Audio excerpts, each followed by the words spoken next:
We're going to go ahead and see what's happening in the lower end of the bile duct with a dilated CBD, and we'll evaluate what's going on. Give me 2 minutes. We are already in the stomach, and I'm already close to the duodenum. Now the advantage of EUS is that you can also have some endoscopic evaluation of the lower end of the bile duct at the ampulla, and this adds to more information. So I'm going to try and go into the second part of the duodenum, and yes, I saw a little bulge there, but why I'm not giving much of air here? If I give air in the duodenum, I'm going to have a lot of artifacts, and that's not what we desire in endoscopic ultrasound, because air is your enemy for ultrasound. So now I'm going to beam live. I'm sitting in the duodenum. You can see the IVC and the aorta in cross section. So this is, I'm deep in the duodenum. This is the IVC, this is the aorta. So right I'm to the D3, I'm going to withdraw my scope. I'm going to change the little bit of frequency and the settings here, and very gently I'm going to withdraw my scope, and I'm already seeing part of the pancreatic head here. But that's not interest me. I want to see the lower end of the bile duct.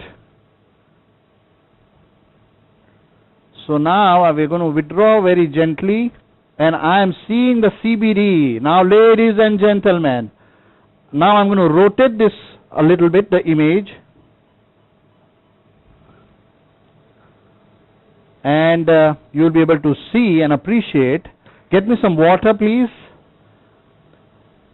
So for those who are new, I'm going to inject little water in the duodenum, and look at 5 o'clock position where the water is coming in the duodenal lumen.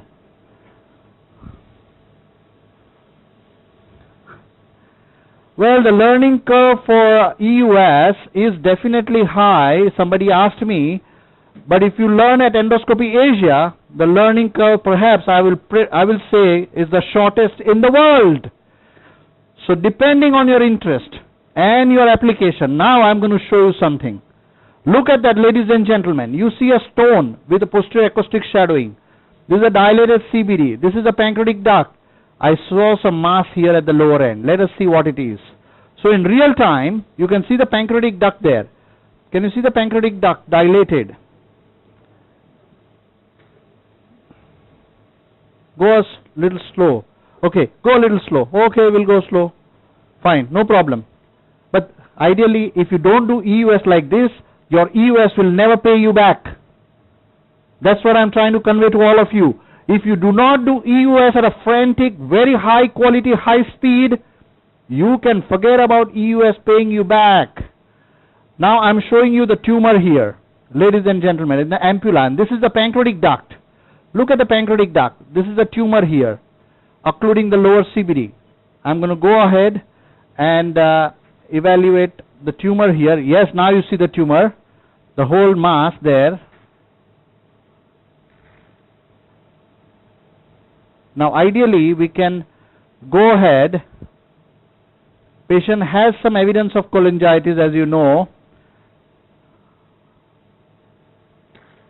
So we're going to do a little bit of evaluation of the tumor. There's the ampullary tumor. This is the actual ampullary tumor in the ampulla. And then I withdraw the scope. We go a little panoramic, and you'll see it's a very unstable position for me, but you see the dilated CBD like a cholangiogram. So you see a dilated CBD, prominent pancreatic duct with a lot of sludge in the bile duct. Look at the sludge.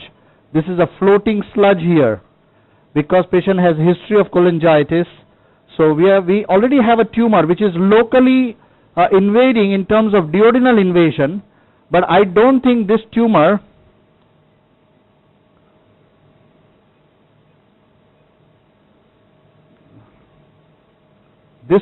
now I'm going to magnify this for you, how beautifully you can see the tumor here, the hypoechoic tumor, and is invading the duodenal wall here.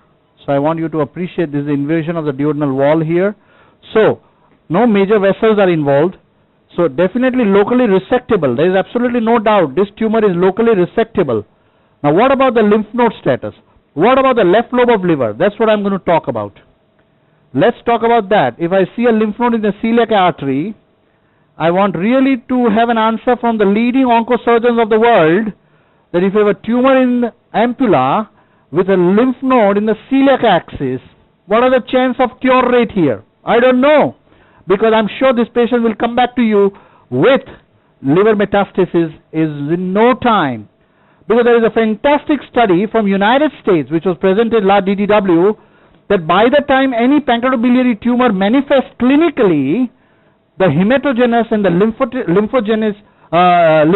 or lymphatic spread is already on by the time it even manifests on clinical imaging or symptomatic. So therefore, I have more than one reason to believe that we are always understaging a tumor. So now this is the aorta. For those who are new, I will push the scope down and we will see the celiac artery take off. I want to see there are lymph nodes. There are no lymph. Yes, I saw some lymph node here. Very, very small node here. But this lymph node has a center which is bright. So that's what I was talking about. That if you have a center which is bright, then you don't need to worry about these lymph nodes because these are reactive nodes. Patient has history of cholangitis. So let's not forget. Now what about left lobe of liver? So what I'll do is, I'll flip my scope into the stomach. From stomach you can see segment 1, segment 2 and segment 3 of liver. Beautiful evaluation of the liver. So you need to rule out any small liver metastasis, and that's what I'm going to do. So any obvious liver metastasis you'll be able to identify on EUS, and you can see dilated biliary system. Look at this dilated IHBR. So this is one more surrogate way to see if there is a common hepatic duct tumor. Then I'll show you color Doppler. See, this is what is not lighting up is the massively dilated left ductal system. And these are the portal vein and the hepatic artery. And you can see dilated IHBR in the left lobe of liver. And there is no evidence of any obvious liver mets in this case at present, at least in the left lobe. Now, segment 7 and 8. 6, 7 and 8 are extremely difficult. You will never be able to examine it well and therefore should not be attempted on EUS. I will not take any report if somebody is reporting on segment 7 and 8 of liver on EUS. He is bluffing. So let's not do that. I'm going to see for lymph nodes in the supradiaphragmatic area. Let us see. I don't see any lymph nodes as yet. Nothing. Now this patient has cholangitis and therefore I need to go in.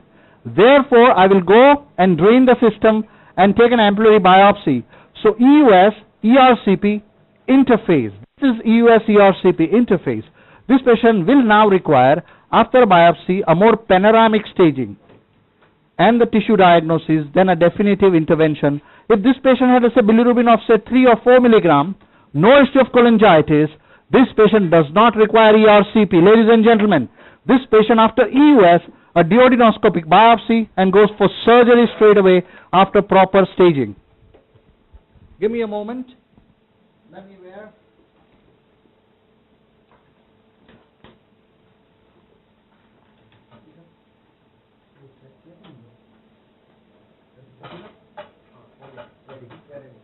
After this, as I'm coming on the end, you proceed there. Sorry guys, we have to rush because of the paucity of time. But let me tell you, I don't think you will get to experience what at this speed complete spectrum is very, very difficult in this amount of time. But we are trying our level best. You can see our entire team is geared up. I'm indeed very thankful to entire crew of Endoscopy Asia. These guys are amazing, believe me. Because of their speed and their involvement, we are able to, show you some interesting cases. Oh la la la! So now you see this large lesion. Look at that. Oh ho ho ho ho. So, ideally speaking, where will I poke? I can see some bile coming out at this opening in the center. Yes. So what we're going to do now I have a request to those aspiring ERCP enthusiasts across the country and across the world that if you really want to take a proper ampullary biopsy, you will have to de-roof, expose the tumor, by doing a sphincterotomy. Get me a fluoro ready. Okay. What are your chances that if you biopsy and the clot might further block the duct? Yes. So when you have a patient who has cholangitis, then there is no problem. But if patient does not have a cholangitis, there is always a risk. A very good question by Sanjeev. That there is always a doubt that after you do a sphincterotomy and a biopsy from there, you may develop some clot-related cholangitis procedure later on. So you have to explain this possibility to the referring consultant. I'm going to cannulate here where I saw the bile, and I'm already in the bile duct. You can see that. So in a matter of split second, so you have to identify where to poke your catheter. I identify the bile coming out there. My catheter is in, take out the wire, have a cholangiogram, sphincterotomy, biopsy, and Dr. Khanna takes over then. Yes, so we get a cholangiogram now, ladies and gentlemen, massively dilated CBD. The CBD which you saw so well on EUS cholangiogram. I once again say, nothing beats EUS cholangiogram on the planet. Stop.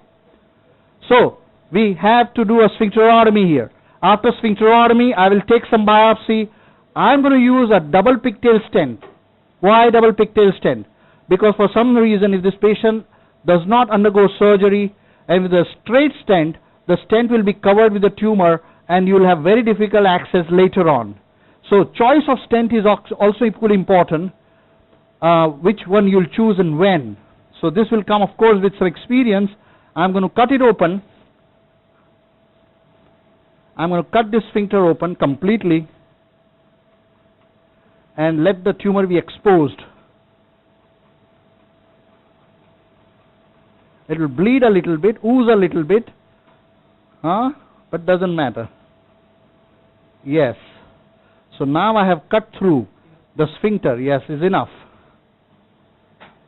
So, would you give these patients vitamin K pre-operative? See, if there is definite underlying liver disease or patient who has slightly deranged INR, I would prefer to do that, yes. But by and large, you will not need it.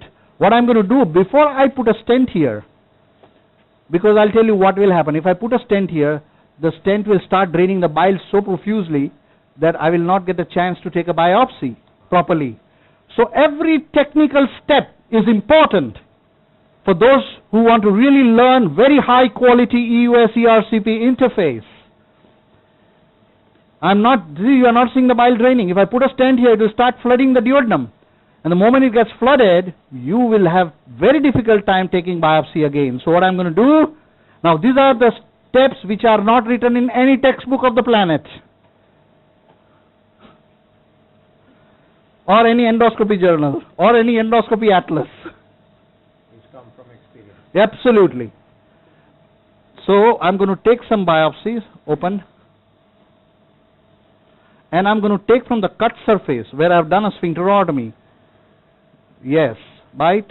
Yes, this is how you need to take an ampullary biopsy.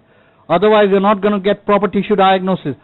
We are extremely fortunate in our unit that our cytopathologist gives us a result in tune of 95 to 97% accuracy of all our biopsy and histology as well as EUS-FNA.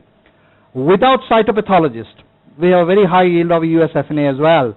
So ladies and gentlemen, let us see what we can do here. I'm going to take one more biopsy, few more biopsies. Bite please. And then we will... Yeah, please. Which lymph node stage in gastric cancer is not visible on EUS? See, I'll tell you something. I am not interested in the detailed mapping of the stomach and perigastric lymph nodes. I am interested in very selective lymph nodes which will really implicate or have implementation or implications on prognosis of this disease. Number one, patient with gastric cancer having a supracarhinal or paratracheal lymph node not seen on other imaging, I think this patient has already distant nodal metastasis and will very, very unlikely that he will have a very favorable outcome. Yes, you cannot see some lymph nodes if the tumor is very large, and perigastric lymph node or celiac axis lymph node are considered as locoregional nodes.